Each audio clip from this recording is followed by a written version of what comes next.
Thank you, everyone, to Heterodox Academy, East Asia, and Western Washington University. We have a very topical We have a very on a very topical issue today, which is persecution of the Unification Church and other conservative churches in South Korea and Japan, but especially in South Korea. Okay, and then we have the floor with Professor Holly from Western Washington University. Go ahead and introduce yourself, Holly. Great. Hello, my name is Holly Folk. I teach religious studies in the Global Humanities and Religions program at Western Washington University in Bellingham. I'm also the advisor to our major, and so if you happen to be listening for some reason in Western Washington, please come see me and I will give you a strong um, pitch for our program. I've been researching the Unification Church since 2022. I started a project that was very different than the way this project has ended up a few months before Shinzo Abe was assassinated in Japan, and I've been following the political developments pretty closely ever since as a result of this larger book project. So let me talk a little bit about Japan and then I can segue into Korea. Um, the Unification Church has had kind of a touchy situation with the Japanese polity for a number of years. Um, the Unification Church is historically very strongly anti-communist, and starting in the 1960s, excuse me, I'm gonna cough, excuse me. The Unification Church started funding anti-communist activism in Japan, Korea, and also in Taiwan with an organization called Victory Over Communism. As a consequence, there was a historic antagonism that was sort of baked into the cake, especially in Japan, between the unification movement and the Japanese Communist Party, which is roughly about, 6 to 8% of the parliament right now. Um, Starting in the 1980s, a lawyers group affiliated somewhat with the Communist Party in Japan started rounds of lawsuits against the unification movement over different types of fundraising. Originally, this was spiritual sales, and then it turned into two different forms of fundraising over spirit channeling, both in Japan and also in Korea. And so the reason why this is important is to recognize that there's a long-standing history of tilting over politics and the imbrication of the communist question into questions about politics and religion in both Japan and also in Korea. So Shinzo Abe was assassinated on July 8th, 2022. He was assassinated by a man in his early 40s named Tetsuya Yamagami, who is the son of a current member of the Family Federation, which is the current modern name for the largest branch of the unification movement. Yamagami was never a unificationist, and you could argue that the unification movement was actually a victim. He said he wanted to actually kill Hak Jahan, the widow of Sun Myung Moon, but he couldn't, so he chose Abe instead as a target because of Abe's leadership of the LDP and the affiliation of the LDP with the Family Federation's organization Victory Over Communism. So the Unification Church Family Federation gets very, very quickly blamed for the assassination of Abe, although they are really not responsible for the assassination. There are some misconceptions about the motives for Yamagami. It's mentioned in the media that his mother made large donations to the unification movement in Japan. What's not mentioned quite so often is that her family got half their money back, so they were not entirely truly bankrupted by the donations. Yamagami himself was somebody who'd finished college, who'd served in the military, who was not simply an abused child who'd failed to launch because of his mother's involvement in the Family Federation. He himself had had a very, very difficult family situation with the deaths of his father and his brother. It's a tragic situation. But that brought on a new round of activism against the unification movement, both by the lawyers group and then also by forces in the Japanese government. There were proposals put forward to abolish the unification movement that will probably happen. There was a court decision in March. The final decision will happen probably in the next couple of weeks, sometime in mid-November. But that went down. The Japanese laws were changed regarding donations, making it more possible for people to sue and get their money back. There was a purge in the government of anybody who had been seen as being too close to the Universal Peace Foundation or the Unification Movement. And so there was really kind of a use of the scandal around Abiy's assassination as a larger sort of attack against anybody who had any type of perceived affiliation or connection to unificationism. Along with that, the other thing that developed in Japan was the lawyers group that had originally gone after unificationism expanded their targets. They're now offering to sue anybody who is raised as a Jehovah's Witness. And something I happen to know privately is that there are a lot of concerns that other religions in Japan may also be opened up to these attacks. In the United States, there are also law firms that will offer to sue if you are the child of a Jehovah's Witness or if you're the child of another controversial religion. And so this is a known tactic. There's definitely a financial motive at stake, both from the lawyers and also from the young people very often who are doing these lawsuits. Okay, jump over to Korea to recognize that there's been a rumbling in Korean politics ever since Abe's assassination, but that's heated up much, much more over the past year. In the spring, a scandal broke surrounding the perception of ties between the Family Federation and the Korean government, and allegations were raised that Hak Jahan-moon, the widow of Sun Myung-moon and the current leader of the Family Federation, was involved in bribery. She was accused of being part of a bribery scheme to get a Birkin handbag and a diamond necklace to the wife of the former president of Korea, who is currently under indictment. Hak Jahan herself was arrested on September 23rd of this year. She's currently in solitary confinement in a prison about 45 minutes south of Seoul. They're expecting that her next arraignment will happen, I believe, around the 9th of December. In the meantime, a great number of other groups in Korea have suddenly faced large amounts of investigations. There are, I want to say mainstream, but basically evangelical Christian churches in Korea that are being targeted, as well as pretty much any other controversial religious minority. I can say more, but I want to open up the floor for questions and discussion. I think that those are most of the facts that need to be on the table, but I'm happy to answer questions if people have them. Is there any question? And is there any question at this time? Okay. Not at this. I think people are waiting for the general Q&A. Holly, is there anything else, or can we move on? I think we should move on and answer questions in the Q&A. Okay, that sounds great. All right, then I guess our second speaker would be Alessandro. So Alessandro, please introduce yourself. Thank you, Joseph. Yes, I'm an international human rights lawyer. I specialize in human rights, and my personal interest is religious freedom. So it's a general interest, and I also assist clients with issues with religious freedom problems or just of religious minorities as clients for different types of matters. I think I can just kind of go back to what Holly said in a very nice way. She said she gave a good review, very good review of the situation between Japan and South Korea.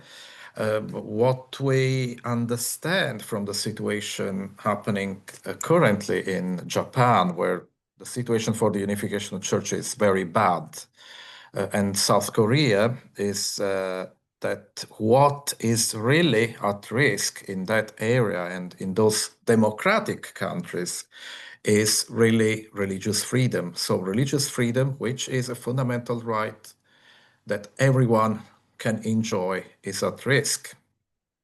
And it's very worrying that this is happening in two important and very stably democratic countries like Japan and South Korea. We want to say something more about Japan, we need to say that earlier this year, in March, the Tokyo District Court approved the government request to dissolve the Family Federation. So the official reason was about donation practices that were considered as excessive or even coercive, coming from manipulation. But if we look deeper into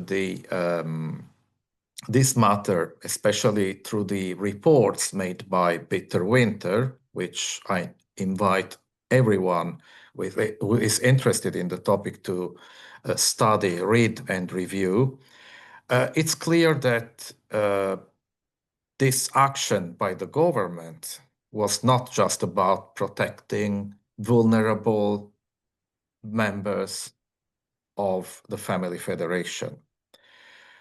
What is happening is a strong political undercurrent with pressure coming from anti-cult groups, and as Bitter Winter reported, even foreign influence from China and from North Korea. And if we consider that the Family Federation and the larger unification movement, as Holly said, is strongly anti-communist, may have been a good reason for targeting the church. To understand what is happening in South Korea, we need to make the link with what happened in Japan, where in 2022, former Prime Minister Shinzo Abe was assassinated. The man assassinating Shinzo Abe was the son of a lady belonging to the Unification Church. But in regards to this fact, to the assassination, it's very important to stress that 13 years before the assassination, the killer, the man who killed Shinzo Abe in 2009, signed with all his family members a settlement agreement with the Unification Church or Family Federation, getting 50 million Korean won as compensation, which is roughly 300 and more thousand dollars, US dollars. Now, if we see at the fact itself, a man, Shinzo Abe, who was supporting the Unification Church, is killed. The government should have protected the members of the Unification Church from the hatred and violence happening in Japan. Instead, reversed the protection operation by killing the Unification Church that was dismantled and dissolved by law. What is happening in South Korea, where the Unification Church is still active, is of course linked to what happened in Japan. Mrs. Moon has been detained based on some accusations of corruption, embezzlement, bribery, and whatever. Mrs. Moon is 82. She has health issues, and there was not really need for detention in a detention center. But the government, as it happens in these cases, wanted to give a strong signal to the population that the government was doing something to protect the public from this dangerous person. Of course, this detention has attracted a lot of international concern by human rights advocates, politicians. The US government also has been actively advocating for the release of Mrs. Moon. Presently, she is out. She's been released for 2 days and just for some medical checks, but under strict surveillance, because the government believes something that will never happen, so that she may leave the country. And she's supposed to go back to the detention center today, Korea time, 4 p.m. What is interesting is that there has been a very intense emotional response from the followers of the unification movement and from other people that are not involved with the unification movement. So every night, several hundreds of people are gathering outside the detention center to pray and even just to show their sympathy and their appreciation and to show Mrs. Moon that they are there to advocate for her release. I think it's also important to remember that Mrs. Moon, like her late husband, were from North Korea, were refugees from North Korea. And while the president and politicians of South Korea have been praising during local celebrations the refugees from North Korea, at the same time they forgot that Mrs. Moon herself is a refugee and she's been advocating for the rights of the North Koreans throughout all her life. So what can we learn from this case, from what's happening in Japan, from what's happening in South Korea? And this is something that has happened in other countries also. Well, we certainly can take as a teaching that also democratic countries may put the lives of people belonging to minorities at risk. Religious minorities can become vulnerable also in states and countries governed by the rule of law, like, of course, are Japan and South Korea.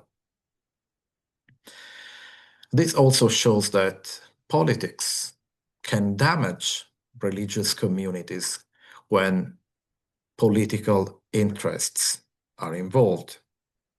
So I think that today's audience, you are students, it's very important that you keep yourself informed and you keep a very critical mindset. Freedom of the press is very important, but a number of times we can see that the information given in the media is completely wrong compared to the actual reality of the facts. So with the Romans, we can ask cui prodest, which means who is really benefiting from the narrative against the unification church. I'm not giving an answer to this, but everyone will be able to give an answer to this question. Thank you.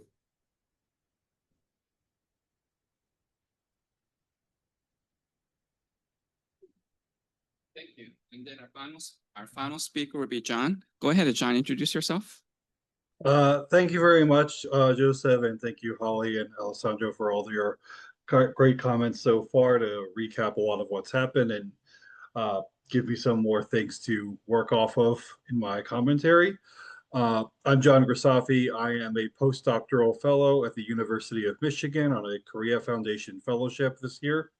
I am a scholar of Korea and of religion, and I specifically do the critical discursive study of religion. So what I really do is I look at how people talk about religion, make laws, write about religion, and how the ideas of religion are very subjective and shape outcomes. And this is why I'm so interested in what's happening in South Korea and Japan that we're talking about today. And I've been previously interested in this topic. I have written in the past and published on what happened around Shincheonji and COVID in South Korea in 2020, focusing on the way in which Shincheonji was talked about in the media and the way in which vocabulary and assumptions that were made by certain members of the government, not all, members of the public and members of the media, created assumptions of distrust that were misplaced and persecution of a minority religious group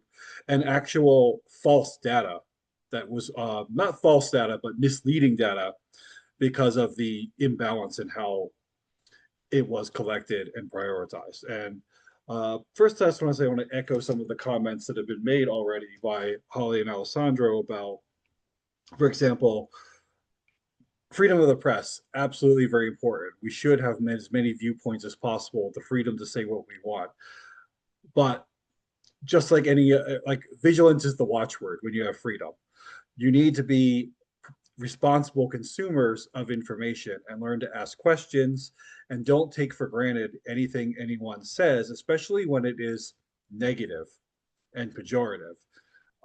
There's always something at stake, and there's always accidental repeats of things that people thought were true or heard, and they just didn't do enough digging, or it sounded in the media. And I say this as someone who's previously been in the media.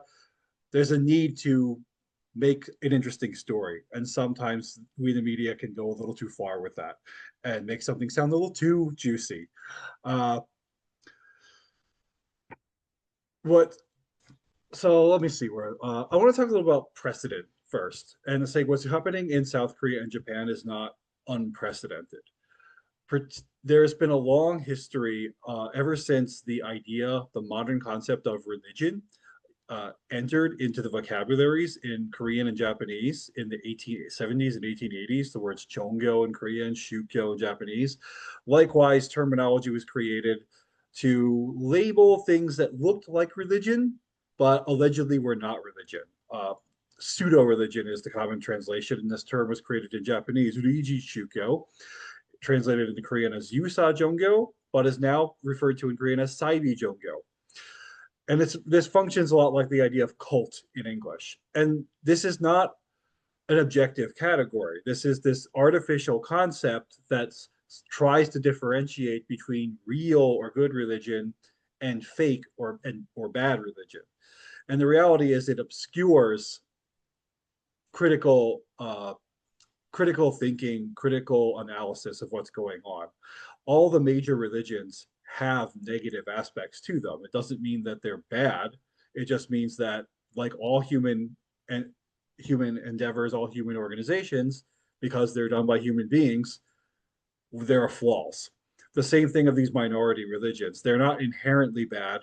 Granted, some of them have done some of the most horrible things that religions have done. Like, I'm not here to be an apologist for, say, like Shinrikyo or something like that. Clearly, there are things that have gone very, very wrong.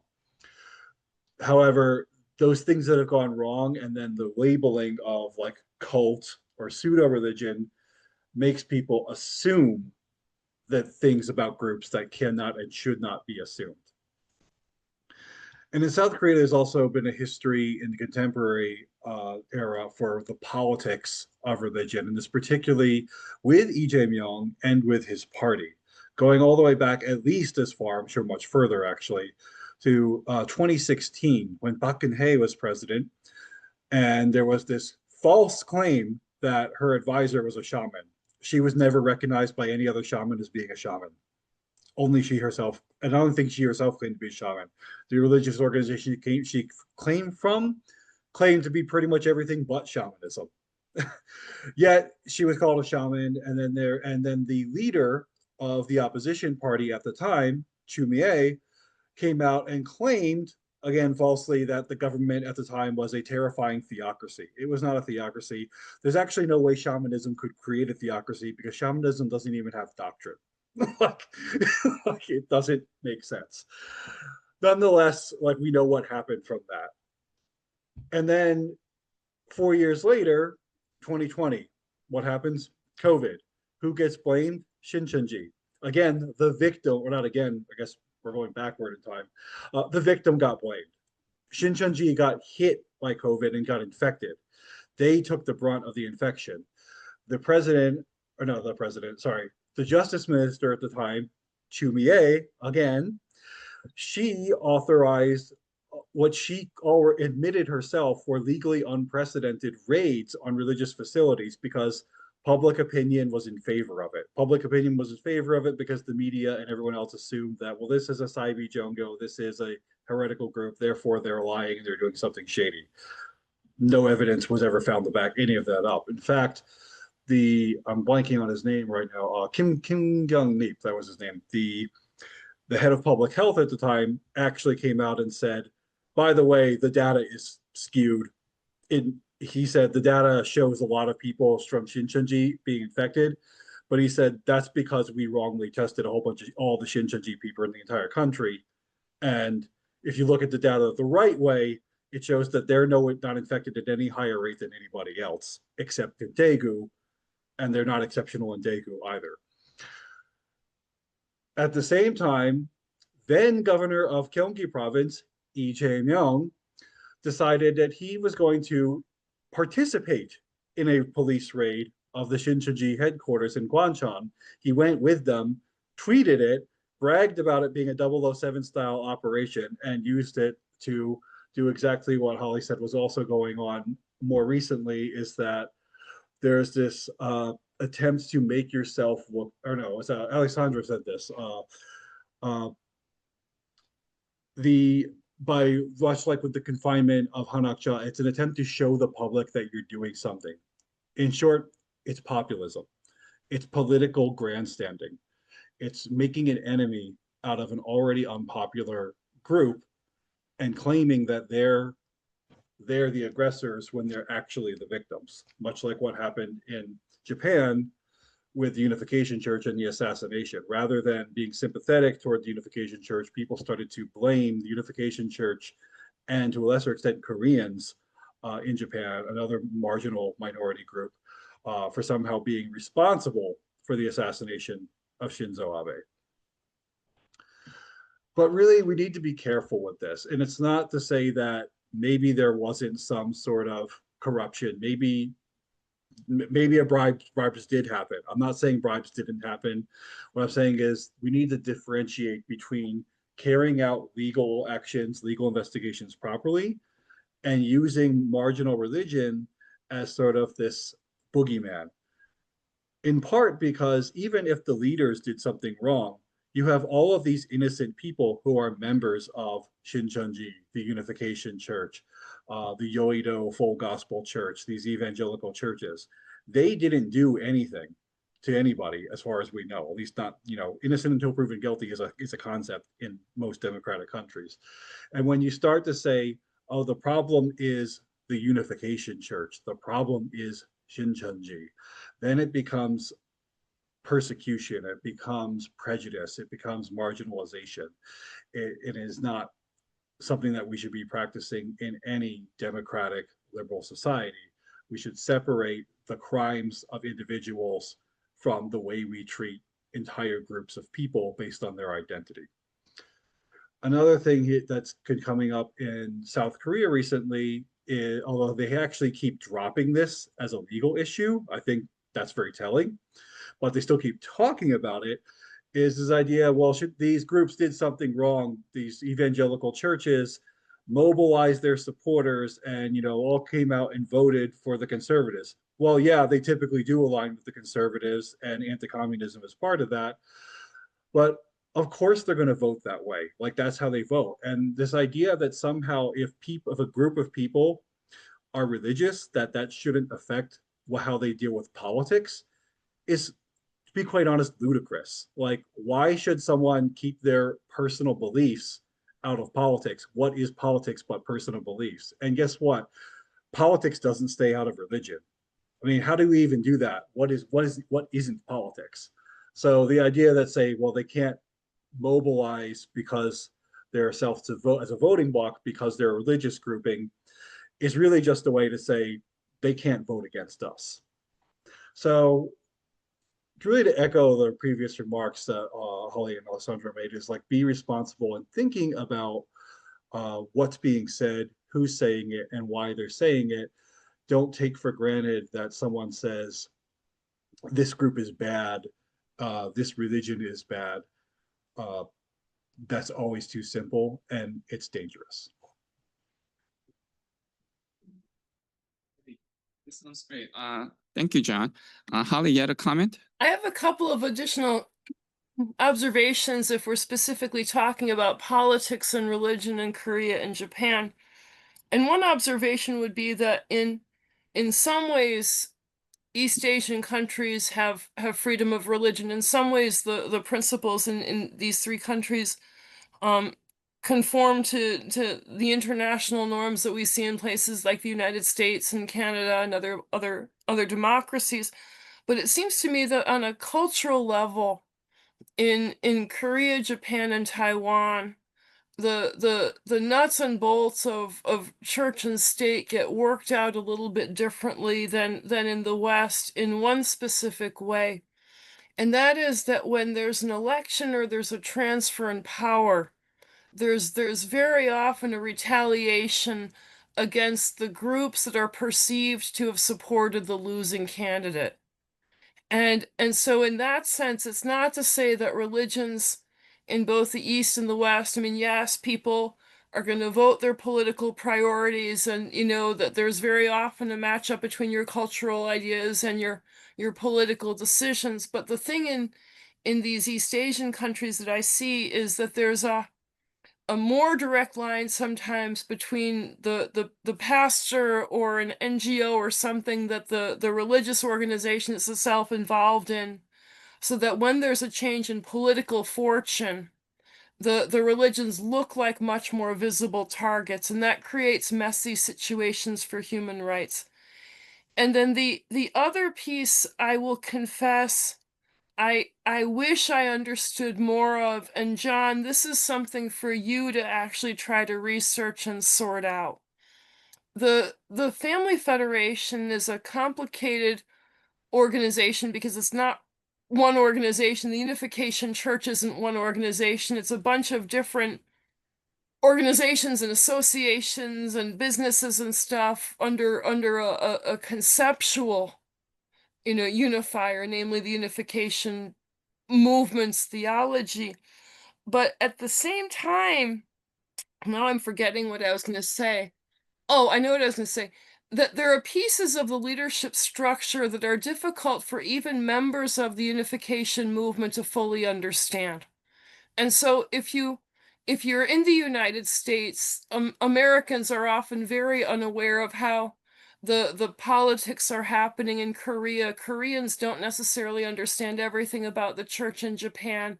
And the reason I'm saying this is because I've been researching the Unification Movement for several years, and there are pieces of its organizational structure that I myself don't understand yet, and many people who are actually long-standing members in the Unification Movement also don't understand. So it's not my lack of due diligence. Okay, in the context of that, let me report what I think is one of the most interesting things I've heard about politics and religion in the Unification Church.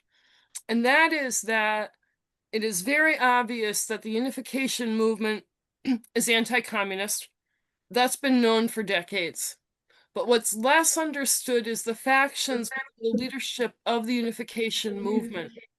And to recognize that just as the United States divides, in American politics and also in Korean politics, one of the things that's running through the Unification Movement is the perception of where the Unification Movement stands on certain more local provincial politics in Korea. And so my sense of things is that the change in the presidency is very obviously a strike against the entire Family Federation organization and very much a strike against, Mrs. Moon. But the other piece to also try to really figure out, which is very difficult from the United States and would be much easier to do in Korea, is to get a better handle on how the organizational structure within the Unification Movement matches up with different polities in Korea and how that's been impacting the situation. Because I thought that was just fascinating to realize. I mean, I knew that there were factions in the leadership, but I didn't understand that the factions, people have told me that the factions actually square very, very well on current existing tensions in Korean politics. Okay, thank you. when you say the factions map well to Korean politics, are you saying like there's like left wing and right wing versions? Mm-hmm. Okay. Yes. And I'm saying that just as the United States has divides between industrial areas and rural areas, and Korea has, cities like Seoul, and then has, areas that are considered more provincial, that the Family Federation leadership, I have been told, has similar tensions and ambivalences with different groups of people wanting to take the movement in different directions.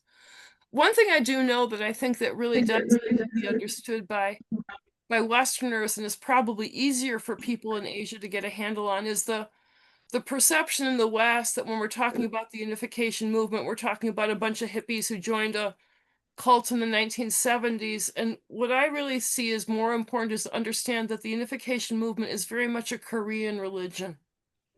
And its organizational structures, its leadership, its decision making, not just in terms of theologically, but entirely its operational modus operandi is very, very Korean. And if you try to understand it through the lens of a group like, for example, the Church of Scientology, you're gonna miss the fact that the cultural stuff matters here. Okay, great, thank you. So I want to open it up. Also, we talked about this brief. Oh, where's the camera? Hello. So I want YouTube to see my face. Okay, all right, you see me now. Hello. Okay. So one thing I mentioned in my class earlier was both the political left and right in the Korea, they both restrict speech, much like the left and right in the United States. And in the 1950s in the US, you had McCarthyism that wanted membership lists, which was actually declared unconstitutional by the Supreme Court. And I think NAACP versus Alabama in 1951. So South Korea today reminds me of America in the 1950s, when you had these, restrictions, and the governments would actually ask you, like, if you're a member of this association or that association. And so I wanted to remind people of that history. And so for me as an American who believes in civil liberties, it's really, it's kind of like, kind of shocking for the government prosecutors to go to a political party and check to see if the members belong to the Unification Church. That seems to me like at least violating not just freedom of religion, but also freedom of association and privacy rights. And so I'm surprised that this hasn't received even more attention. My sense is that this is something that is discussed mainly in the conservative media in the United States, but the mainstream media, they don't really pick this up, right? Although, this is just like McCarthyism. Have you seen this in any like mainstream media, like New York Times or MSNBC? Or is this something that's just picked up in the right-wing media? I don't think really anybody in Western media has done a particularly good job of covering either the situation with Shinzo Abe or the situation in Korea with the Family Federation. And I think that both of those are really, really unfortunate. And one thing I would sort of point out that showed up in Japan in the aftermath of Abe's assassination was it was the LDP members who were seen as having taken donations were very immediately targeted as, oh, you're proximate to the Family Federation, you have ties to the Unification Church. But the Unification Church made donations on both sides. And when you look at the other political parties in Japan, lots of people took donations. It's like, sort of like, it's like, in the United States, if you're a corporation, you hedge your bets by donating to Democrats and Republicans because you don't know who's going to really win an election. And so in that sense, the Family Federation did make some sizable donations to left-leaning political figures and not just to the right. So Joseph, I'm not really answering your McCarthyism question, but I do think it's important for people to know that, because the way that the media frames this is, oh my goodness, these are people who are anti-communist, and that's the full explainer of what's happening, when in fact Unification Church's donations are a little bit evocative of what's happened with the White House ballroom. And I don't know if you've followed this in the United States, but Donald Trump is tearing down an extension wing of the White House to expand it and create a larger meeting space. And there were a bunch of people in the media who started screaming about this as a desecration of the White House. And then it became public knowledge that all of these left-leaning companies and corporations, like, for example, MSNBC, had actually donated to the White House renovation. And so it really was like, there is actually bipartisan support in real life for this renovation, even while when one political side is making it sound catastrophically bad. And I think that that's something to know, that the Unification Church was very much in the habit of friend raising, and intelligent friend raisers don't simply choose one political side to support. They're trying to support everybody they can. Okay. On the Trump note, I think the only time the mainstream media mentioned what's happening with the Unification Church was when Trump mentioned that, right? Yeah, Yeah. Trump was saying like, why is the South Korean government arresting all these religious leaders? And I'm thinking like, yeah. so I The think there, yeah. So the Family Federation is hoping, although we don't know whether it will work, they're hoping that a couple of religious leaders who are close to Trump will be able to step in and speak some common sense. I see. And I actually I was at the Religious Freedom Ministerial in 2019. Alessandro, I can't remember if you were there or not. I think you might have attended. But it was funny. There was a private meeting with dissidents and members from a lot of different persecuted religions, and the stories that came out reporting on Trump's meetings with them were sort of funny, in the sense of very in keeping with Trump's character. But I feel pretty confident that when you actually pin him down and get his attention, I think he cares about civil liberties and religious freedom. And so I don't think that it would entirely be just the consequence of lobbying. I think he is somebody who, if you raise issues about civil rights or religious freedom as a thought experiment, I think that this is a place where his temperament does naturally sort of go. Well, that's interesting. Who are the religious leaders close to Trump? Are you talking about like Franklin Graham or Paula White, Paula Paula White, White? and Okay. then one African American pastor whose name I cannot remember. Mm-hmm. But two Pentecostal, sort of pastors who are popular in the United States and who are known to have Trump's ear those are hope for channels. I do not know whether that's going to materialize. Okay, because otherwise, mainstream media, I think in both Korea and the United States, they don't really discuss this issue. It's not important to them. Right. Right. And most of it is just salacious journalism trying to make this look like a standard financial scandal for a controversial religion. Okay. Okay. Thank you, Holly. Okay, I wanted to kind of open it I up wanted to. to add Oh, a yes, go comment ahead. on that. Yeah, Sure. so like I've been paying close attention to the media in both Korean and English in Korea, in the US. Of course, the US is all in English. And really the only major outlet that's been prominently covering this is the Washington Times. And full disclosure, you need to know the Washington Times was founded by Moon Right. Sung-myung. It is still not actually owned by the UC, but it is part of that nebulous, complicated web of organizations affiliated with, variously owned by leaders, family members, etc., who are part of the UC in some way. But they're very open when in their articles. You can read disclaimers. It will say anytime they mention the UC, it'll mention that, like, conflict of interest thing, affiliation. They'll say who they are. This is who founded it. This is who owns it.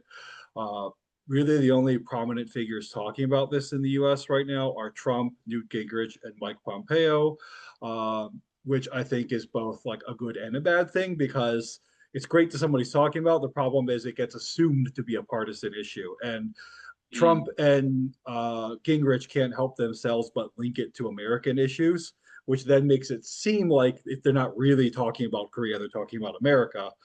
And yeah, and the same thing in the Korean media. It seems like it's only the known conservative media that are covering it in South Korea in this way, which causes it to be assumed to be a partisan issue rather than a humanitarian, a human rights, a issue of the principle of freedom of religion and freedom of association and expression. Oh, right. On that note, John, why don't you, if maybe John, Alessandro, or Holly, you're welcome to write something on this event. We can, maybe we can send it as an op-ed to Washington Post and Washington Times. And we can definitely send it as a Substack for Heterodox Academy. So, keep that open invitation in mind. Maybe we can talk a little bit later. Okay. It's also a good way to to kind of advertise your name. Okay. Right. Would you be interested? Writing an op-ed on this issue? Maybe it depends on the time period. I'm in a huge crunch this week, so let's think about what it looks like around Thanksgiving. Okay, that sounds fine. Maybe. Yeah. Okay. Yeah, I And think then I'm in we similar can time. coordinate, yeah, for sure. okay. How about you, John? Are you I busy don't know now? if I'm going to have time for that. I'm supposed to be writing a book. That's fine. And Alessandro, do you have time now to write something? Yes, we just need to coordinate it. Yeah. Yeah. If you Okay. can be Yeah. lead author, we can probably coordinate pretty easily, is my guess. Yeah. So yeah, if you're in charge, yes. Right. So right now the situation is, people talking about this issue are mainly people like right-wing people like Trump, Newt Gingrich, Pompeo. And so, so we want some nonpartisan people to make this, to discuss it in a nonpartisan way. Okay. Anybody else?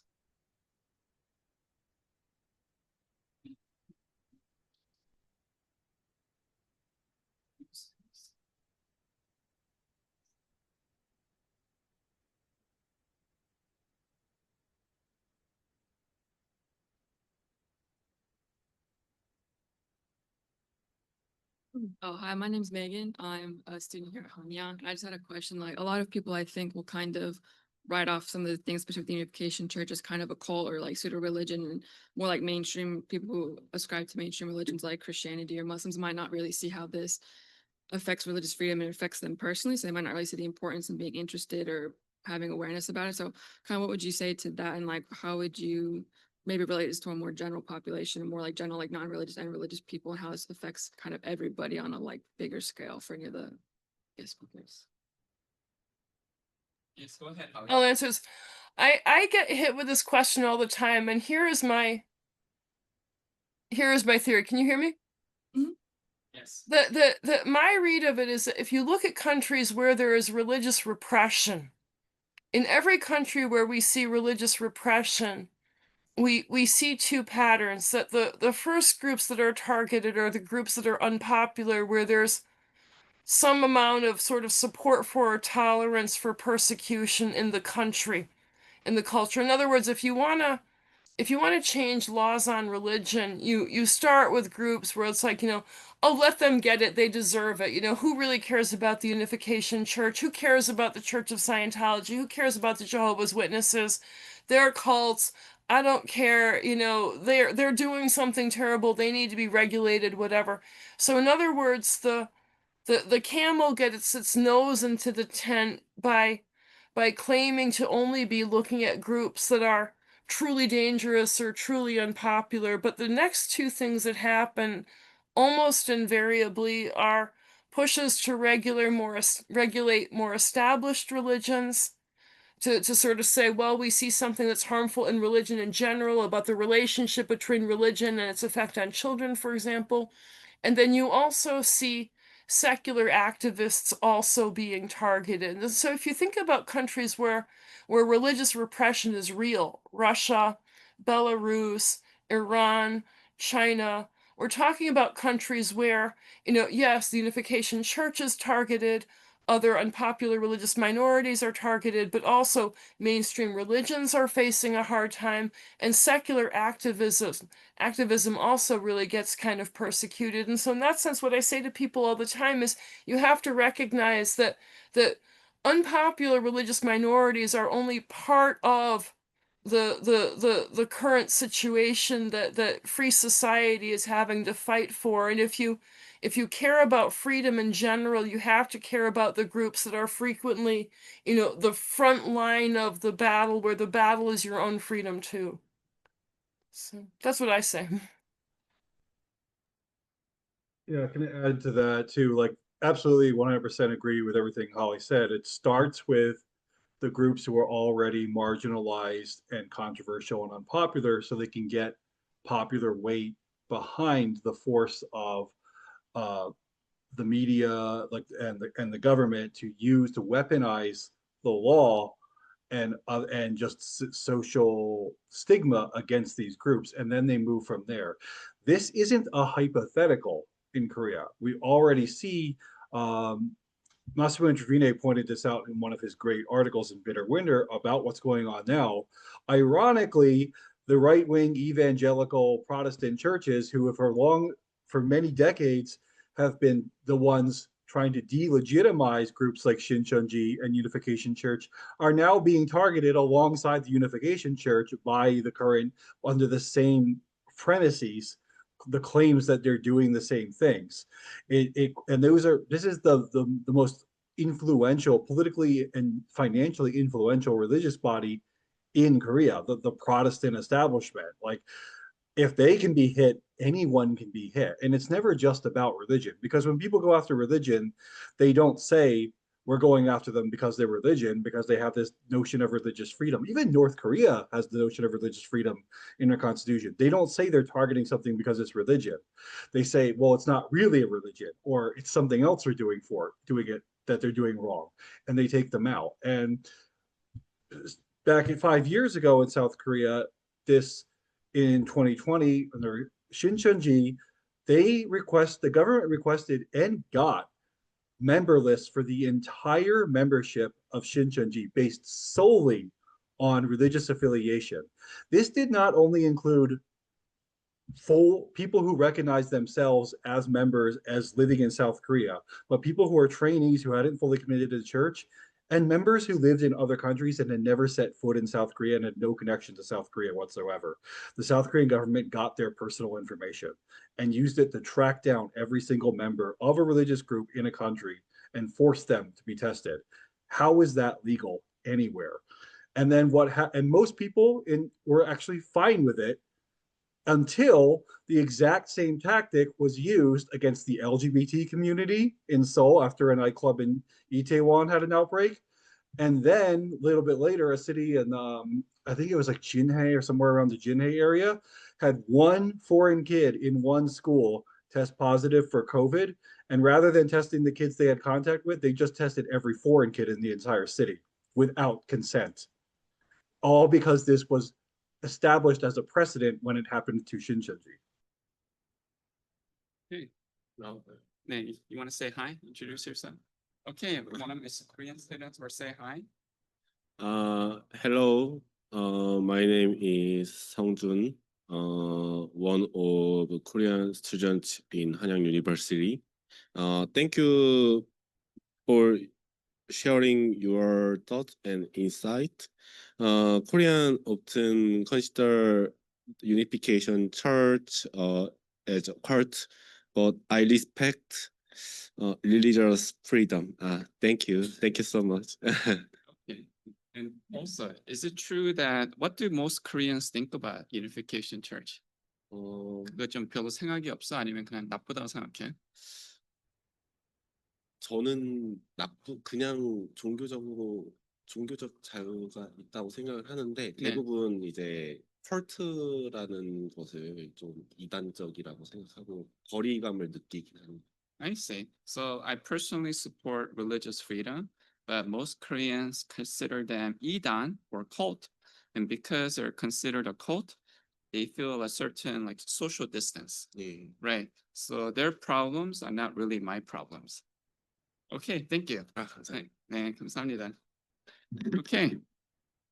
Is there anything else? Okay. If not, then I guess perfect. It's 1 hour. So, Alessandro, John, Holly, I'll leave the Zoom on if you guys want to chat for a few minutes. Okay. You guys can maybe discuss some ideas. I have connections with Andrew Salmon at Washington Times. Mhm. And I also published at, Nikkei and other Japanese newspapers. So yeah, whatever you whip up, let's try to submit. Okay. Awesome. Okay, great. All right. Awesome. Okay, thank you. Fantastic. I'm gonna go, but you can stay. Okay. Super. Yeah, Holly, you're the co-host, so you can exit Zoom anytime you like. Okay, thank Okay, you. Okay, great. Thank you, Joseph. like Bye, to give everyone. everybody Thank you, a round Joseph. of applause. Okay, so thanks very much. Yeah, thank you Thank for you. speaking on this great topic. Thank you, and we're sure this with Heterodox Academy scholars. Thank you very much, and especially Alessandro. I know it's like 2 a.m. right now, Thank so you. Yeah, to it's stay. fine. Yeah, yes. She's calling from London, but it's an important topic, so it's up past his bedtime. So Very happy to be here with you. Super. okay. All right. Thank you all. Bye bye.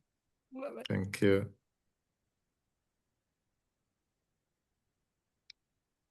So I have to just say, really, really nice to see the two of you. Yeah, great. Awesome to see the two of you. And Hmm. Alessandro, if you can draft something, I can respond to it. But if I had to like cold start writing any type of op-ed right now, that would be very difficult just because I'm under a lot of pressure. Yeah, But I'd be glad to co-write or Just- co-author. We could round robin it or something if you wanted to get something out there. yeah, we just need to ask Joseph what the deadline will be. That's Yeah, just yeah. I yeah. think, if you wanted to sort of put something together over the next 5 or 10 days, I know you're going to South Africa, right? Yeah, Talk to Massimo, see if anything is, sort of like, yeah, bugging in his ear, but I think it would be great because I like Bitter Winter, and I'm also very aware of the fact that Bitter Winter is seen by a lot of people, and it's also not seen by a lot of people. Yeah. And so yeah, to Yeah. have a little bit more visibility. In my experience with Washington Times is, Washington Times is an easy publication to sort of sequester. Yes, we know it's affiliated with Family Federation, but its pieces get picked up, right? And so the Yeah. goal would be if we can get it out onto Real Clear Politics or Substack or something. And I think it would be really helpful for people to be able to think about this as a rising concern in terms of the stepping stones in terms of wrecking religious freedom. I think I can see the pathway because it gets put in place so consistently in so many countries. I think that people need to understand that this is not just a fringe issue, but that this is an issue that matters. And this Yeah. is a pattern that keeps repeating in a way where people need to be aware of the pattern. Yeah. Where you start with a group that's unpopular and you move to larger Yeah. It's society. always like that because most of the times, if you see who the anti-cult people are, you will find out that most of them are anti-religious people. Mhm. Yeah. Just anti-religious, they Well, start with the small groups then. Yeah. Worse than this, I mean, we can't put this in our op-ed because we don't have enough like direct evidence, but I mean, like, Of course. what I see ultimately is people who want global central planning don't want religious freedom. Yeah. And they don't want religious freedom because of the conscience rights and the rights of dissent that religious freedom in terms of freedom of conscience and freedom of belief would really afford. And so what I see is, that the anti-cult activism goes on steroids right when the issue of vaccines becomes a religious issue.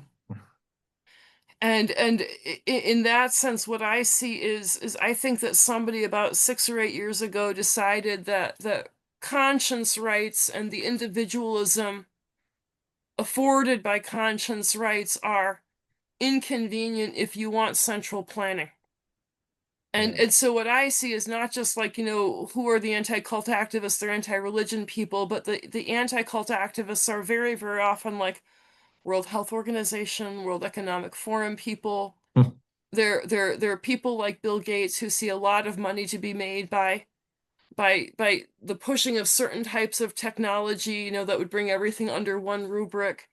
And there's a lot of that we can't say because it's one op-ed's not going to communicate all of that. But what we can do is communicate to people that you know, these weird religious minorities that keep on getting pegged off, they should matter. And they matter because they're part of a larger, you know, longer cultural war. And I think it would be great if we could just simply say that, because my hair's on fire all the time about it.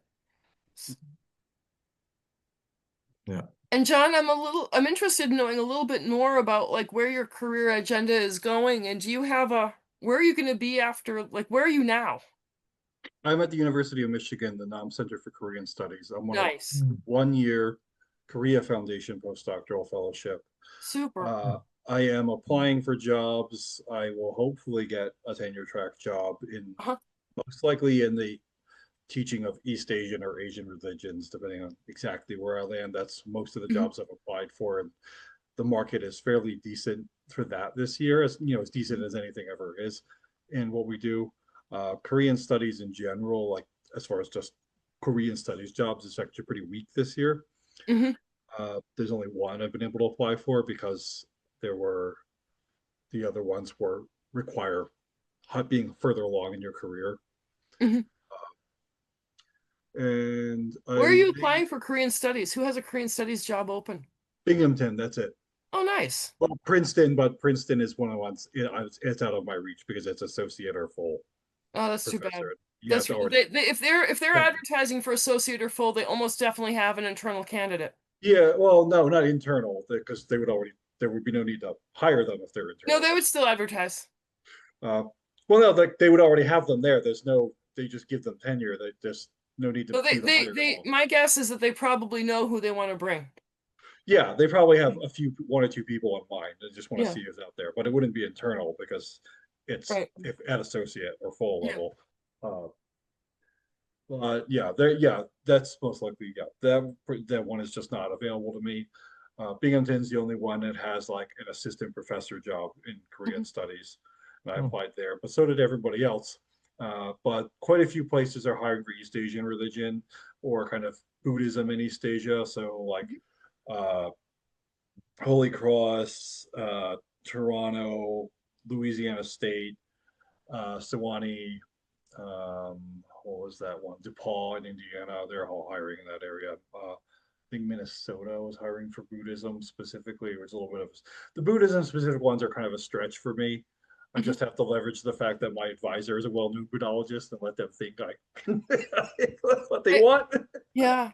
Let me give you one other suggestion of a school to watch, and I'm not happy about this. Like, this is not the type of thing that makes me happy, but you want to watch it anyway, which is that Don Baker is still at UBC, Yeah. but he's older, and I'm not sure about his health, and I know that his wife is in very bad shape right Oh, now. he's officially retired. Is he officially retired? But he's still physically there. Yeah, he's physically there, but Yeah, I don't know if they're replaced gonna him hire. yet? Maybe they'll hire in religion. I don't know. If they do, I'll be on top of that. Yeah, I was gonna say that at some point or other they're gonna be advertising for his teaching position somehow.